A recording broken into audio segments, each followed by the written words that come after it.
Ashes of Vengeance. Part 1. The Life Before. Every revenge story has a beginning, and mine began with her, Layla. She wasn't only my wife. She was the air in my lungs, the small miracle that made mornings bearable. Before her, the world was a blur. She walked in and painted everything with a smile so bright I could no longer remember the shape of the life I lived alone. We didn't have much, a cramped apartment on a tired street, paint flaking from the walls, a window that barely opened. But inside those imperfect walls there was warmth, a quiet gravity that held us close. That was enough. Mornings were small rituals I learned to love.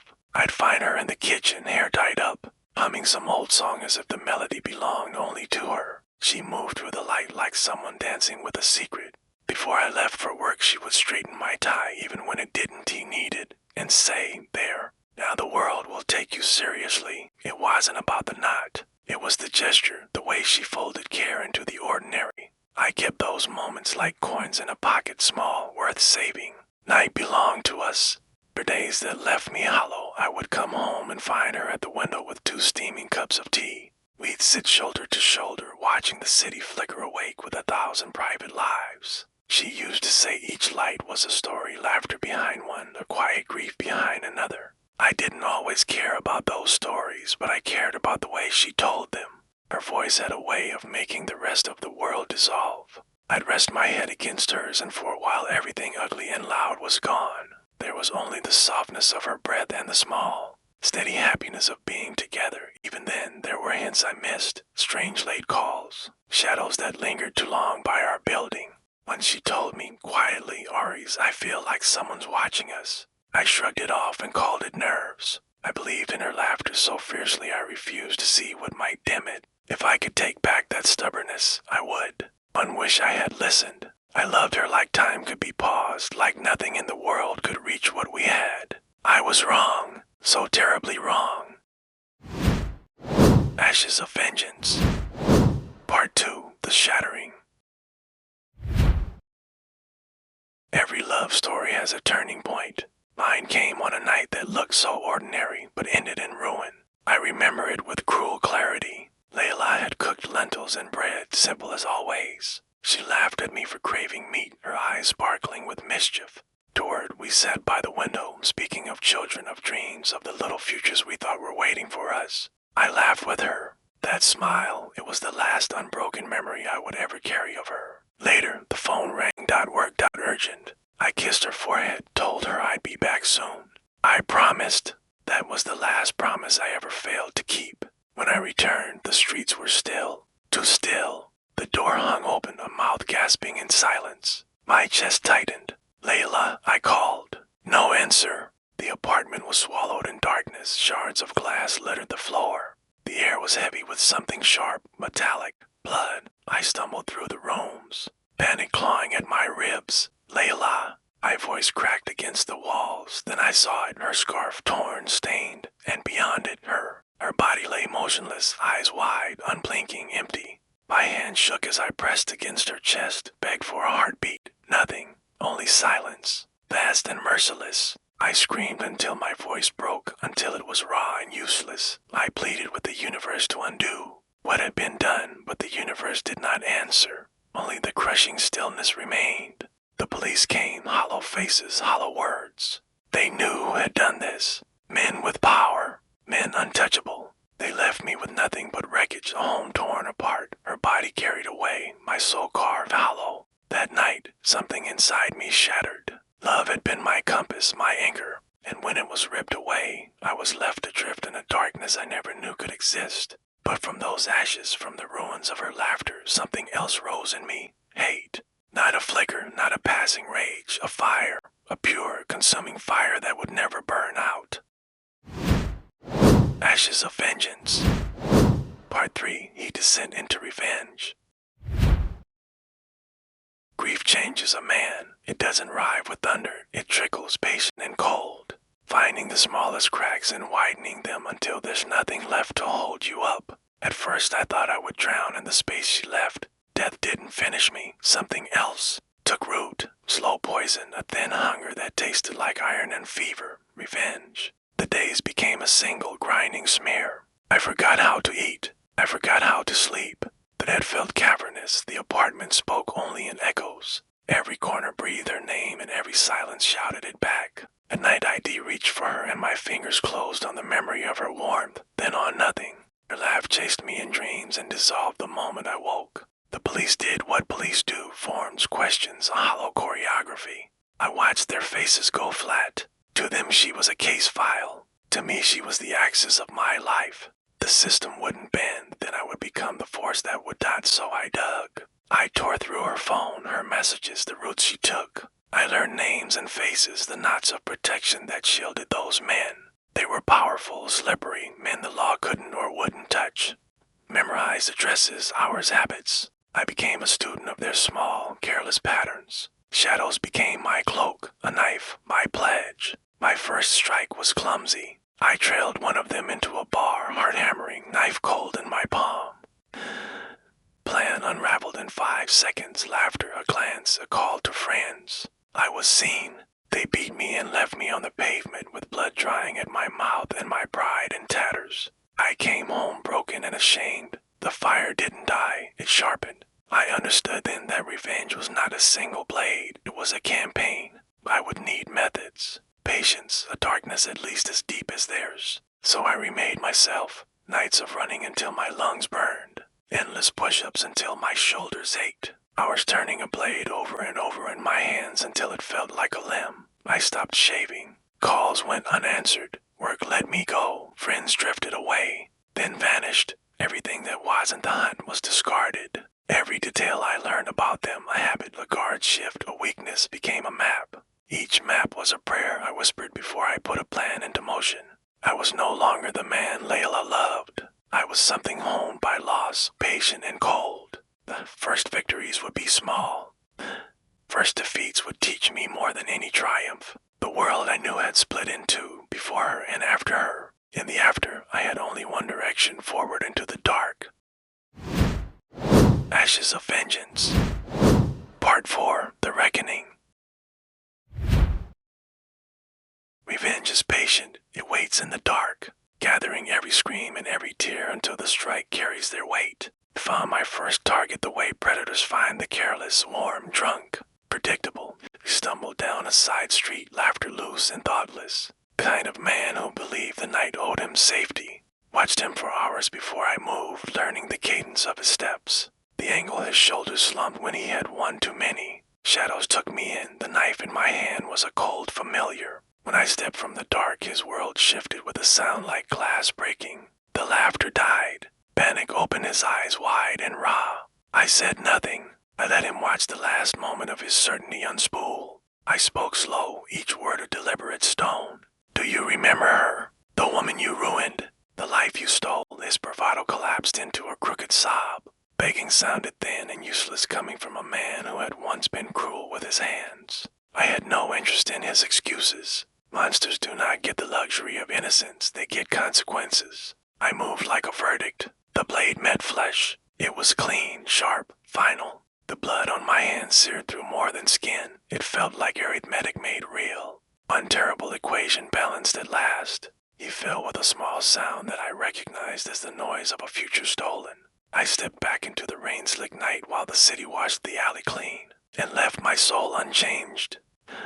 First time, the act felt like lightning, sudden, blinding, impossible to unlearn. After it, the world changed its shape around me. I started to see patterns where others saw chance, the way a driver glanced too long at a woman has faced, the way a door stayed unlocked by habit, the way laughter could turn to leering in a quarter of a breath. I learned the taste of the streets at 2 in the morning, the smell of bourbon on a man who'd been cruel, the looseness in their walk that came before they thought themselves untouchable. Each new face I mapped, each new routine I memorized, was another page in a ledger I meant to settle. Hunting became a ritual. I watched from car windows and rooftop ledges. I shadowed dinners and cigarette breaks. I sat in parked cars until dawn, listening for the careless syllables that betrayed guilt. I learned to move without footfalls, to breathe without fogging the glass. When the time came, I was patient. I did not rush the moment or cheapen it with mercy. Watched them flinch as if their bodies remembered what their hands had done. Let them taste fear, and then, when the pieces had been set just so, I finished the work. Revenge did not bring the lightness I had imagined in some fever dream. It was not triumph. It was a ledger that demanded constant payment. Every kill burned into me like a brand. The satisfaction was immediate, but the cost was slow. Nights became crowded with sound, the rasp of my breath, the whisper of a knife sheath, the echo of someone else's last gasp. Days were hollowed out. I slept little, and when I did, the dreams were crowded with Layla's face flickering. Like a candle in a wind I could not still. Sometimes I woke convinced I could still fold her into my arms. Sometimes I woke with my hands sticky with phantom blood. There were practical consequences. The men I took targeted were not all equal. Some were low, some were middle, some had friends who watched and learned. Rumors spread through the circles where violence bred. The police started muttering about a pattern. Detectives that visited the same neighborhoods whispering guesses I could hear through the walls. I took more care. I changed routes, changed knives, changed my clothes. I switched up the cadence of my life so I would not be traced. But with every adjustment, I also felt a deeper detachment from the man Layla had loved. His jokes, his small comforts, the warmth they brought, all of that was gone, replaced by a colder calculus. And yet there were cracks in my resolve. Sometimes the pleading of a man in my grip echoed the pleading I had done for Layla when she was alive. And for a split second, a terrible human pity would flicker in me. But then I would remember the searing look on her face the night she died, the way she had searched for help that never came. I would remember the men who left laughing and the policemen who closed their files with the same polite disinterest with which they had closed 100 others. Mercy felt like betrayal, pity felt like forgetting, so I hardened again, folding any softness away like a damp cloth. Each man who fell to me taught me something new about who I was becoming. Some fights were messy, full of noise and witnesses I hadn't planned for. Others were quiet, a single breath exchanged in dim stairwells. A few times I nearly got caught, a door opened too soon. A neighbor woke to footsteps where there should have been none. I learned to be quicker, cleaner, less human with every mistake. The police speculated, copycat, vigilante, gang retaliation. They talked in circles and missed the line that led straight to me. In public I passed for a broken man. At funerals and coffee shops I wore the right face, hollow, polite, grieving. No one suspected the precision with which I planned the next strike. I learned to smile again in small doses so I could slip into the world unnoticed. The world's ordinary rhythms were a costume I wore to move among them. At night, under other moons, I removed that costume and became the instrument of a calculated violence. I told myself I was honoring her, that this ledger of blood was a necessary correction to a world rigged for the powerful. I repeated her name like a prayer before each act, as if invoking her could sanctify what I did. But sometimes, in the quiet hours, I heard something else, the slow erasure of Aariz. The man who loved Layla, who cherished small rituals and fixed ties, was fading into a silhouette made from grief and retribution. I did not know if the end I pursued would ever be an ending. I only knew the path forward, one target at a time, one day claimed after another. Revenge had become my language. It was not eloquent, it was brutal, monosyllabic, final. It did not heal me. It hollowed me and filled me at once, and still I moved, step by slow step, deeper into the dark, because it was the only grammar the men who had taken her from me seemed willing to understand. Ashes of Vengeance. Part 5, Aftermath, the Final Confrontation. Every story finds its end. Mine closed under fire, blood, and a silence that felt like the world holding its breath. One by one, the men who had touched her or laughed at her pain had paid. Each meeting was a small verdict, brutal, precise, final. But one face remained, the ringleader, the man wrapped in protection and arrogance, the one the law bowed away from. He was the last ledger I had to close. I watched him the way a patient hunter watches the sunset, slow, constant, cataloging habit and hubris. He moved with a confidence fed by impunity. His nights were loud with laughs and the scent of other people's fear. I studied the architecture of his life who guarded his doors, which friends flanked him, how his arrogance softened at the edges when he thought himself alone. Then, when the pattern bent the way I'd planned, I pulled the thread. He opened his door with that careless laugh, the sound of a man who believed himself untouchable. "Do you really think you can touch me?" he mocked, the words clattering like coins. I stepped across that threshold and into the gravity that had been building for months. My voice was small and even. "You destroyed her. You destroyed everything." For a heartbeat his smirk cracked. Fear across his face like a weak candle. The fight that followed was brief and merciless. Not cinematic, not righteous, only necessary and ugly. Each blow I landed held months of sleepless nights and screams I'd swallowed. Every strike was an accounting of his laughter against her silence. When he lay broken and begging, the mercy I might once have known had long since been burned away. I leaned close and whispered, "Justice is not a word. It is a scream that lingers long after the body falls." Then I burned it all. I fed his arrogance to fire and watched the flames take shape of the thing I'd been feeding for so long, an old grief made into heat and ash. Left while the building flared, the city going on indifferent as always. Taxis humming, neon blinking, people drifting by like ghosts who had never known her laugh. Ash smelled like vengeance, sharp and metallic. It did not smell like peace. I survived what I did. The man who had kissed Layla goodnight was dead long before that night, replaced by someone honed and hollowed by loss. Revenge had stripped me of innocence, of hope, of the small gentlenesses that once defined me. In quieter hours, when the world softened and the memory of her came like a hand on my shoulder, I heard something almost like approval in a voice I loved. "You did it," she seemed to say. It sounded like absolution until I remembered that memory cannot stitch what is shattered. So I walked on, carrying the weight of what I'd done, the life I lost and the lives I took in its name. The city moved around me unforgiving, unaware. Sometimes at night I imagined the ashes settling and something new taking root. But the truth was thinner. Victory had a price, and I had paid it in full. What remained was not the peace I had chased, but the hollow proof that I could make them pay. That proof kept me company in the dark, and it was not enough. Ashes of Vengeance. Part 6, The New Path.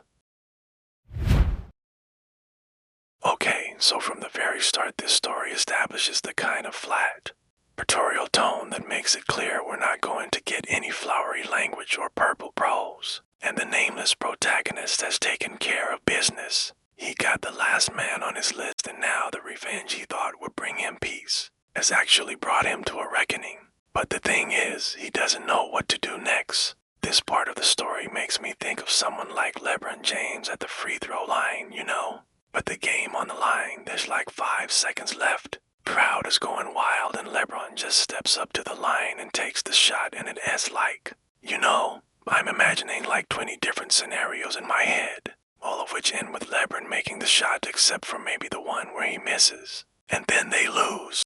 But I don't want to think about that one. So obviously, we've got a metaphor here because in basketball, LeBron can make all the shots from the free throw line and beyond, right? But when he gets to the three-point line, he starts missing shots. He has to change his approach. But for our unnamed narrator, he spent his whole life honing his revenge skills. But now that he's executed every revenge fantasy, he's basically standing at the three-point line and he realizes he's got nothing else. He's out of tricks. Now, despite the title of the story, this is not a story about revenge. Okay, that's a detail I missed on first reading. But this is actually a story about something far more difficult, which is what happens when you build your entire identity around revenge and then the revenge fails. So now what? That's the question the story asks, and the answer, of course, is you find out what else you've got. You find out who you are when you're not busy getting revenge. And for our protagonist, that's the hardest thing he's ever had to do, of course. He can't escape the consequences of his actions, right? He's got to deal with the cops. He's got to deal with the families of the people he killed. But that's also just a microcosm of what he's facing on the interior, right? He's got to deal with the ghosts of the past, all the people he loved and lost, all the people he betrayed. He's got to confront all that stuff, and none of it brings him any closer to absolution. Now, to be fair, the story does drag a little bit in the middle. You know, we get bogged down in the details of prison life, and I understand why the author included it, because it is important for a protagonist to pay the price for what he did. But it's also sort of tedious to hear about the monotony of prison life. It's like, okay, I get it. He's in prison. Move on. But thankfully, the story picks up again when he's finally able to confront the ghost of his past. And that's when the story really finds its power. When he comes to terms with the fact that there is no redemption for him. That the only thing he has left is memory. Now, when I read this part of the story, I couldn't help but think of Jesus in the garden just before his crucifixion, right? You know, he's contemplating what's about to come and he says, Father, if it's possible, let this cup pass from me. Nevertheless, not my will, but your will be done. It's almost like our protagonist has finally reached that moment where he's like, I've done what I set out to do, but now what? He's accepting that there's no redemption for him. All he can do is try to make things right, try to atone in some small way for the sins he committed. That means learning to carry the weight of what he could not save. It's a quiet ending, but it's also the right ending because this isn't a story about fireworks and catharsis. It's a story about what happens when you live a life of revenge and then you stop. And the answer, of course, is that then you have to figure out how to live a life of something else. Well, that's all I've got. Thanks for watching and see you next time. Don't forget to like, subscribe, and leave a comment for more revenge stories.